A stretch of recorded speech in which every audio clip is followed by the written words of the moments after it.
Pirmą kartą Vitos šeimą rodėme prieš 6 metus. Tuomet ji kartu su vyru ir net 9 vaikais, iš kurių vienam reikia ypatingos globos bei priežiūros, glaudėsi vos 50 kvadratinių metrų bute. Namai 11 žmonių buvo tokie ankšti, kad apie vietą vaikų pamokų ruošimui ir žaidimams šeima galėjo tik pasvajoti.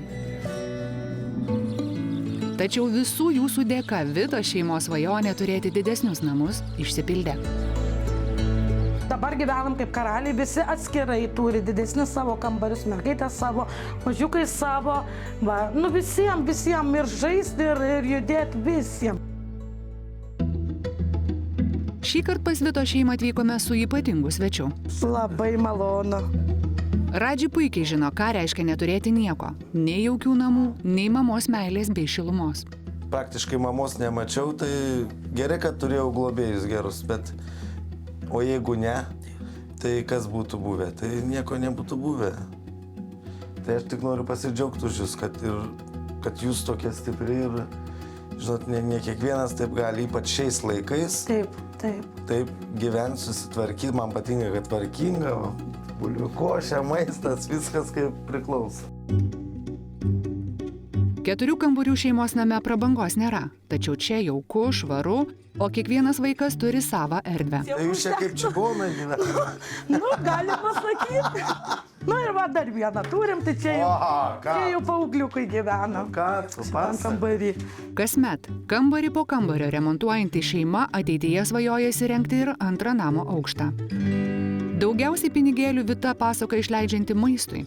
Galima tik įsivaizduoti, kiek kainuoja kasdien pamaitinti kone 2 krepšinio komandas. Mes vaikų namuose irgi darydavom. Patys. Nieks neatneš, aš tik tai daug sviesto, tai nedėdau jūs. Aš riebiai maitinu. O, negalima, va. Paskui. Mamos ekonomika šiuose namuose paprasta. Pusryčiams sumuštinė su dešra arba sūriu daromi taip, kad būtų kuo sotesni. Ir tam naudojama viena gudrybė. Ai, va taip, ne? Geras. O, prašau. Tai aš čia jau per daug karališkai, ne? Gali būti ir taip. Tai jau, pavyzdžiui, jeigu taip daryčiau, tai jau vaikam, nežinau, kiek čia batonas jums išeina per kartą, turbūt. Jo, batoną supjaustau, kartais ir daugiau iški. Aš dabar irgi. Matai, aš kai vienas augau, tai man po vieną darytų.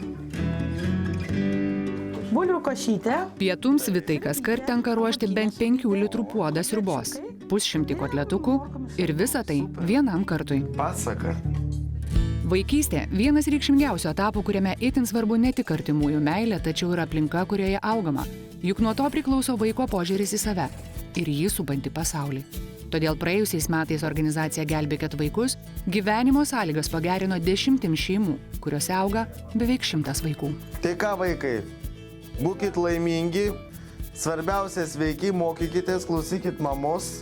Nu, jums ką, sėkmės didžiausios. Kas bus gerai. Labai ačiū.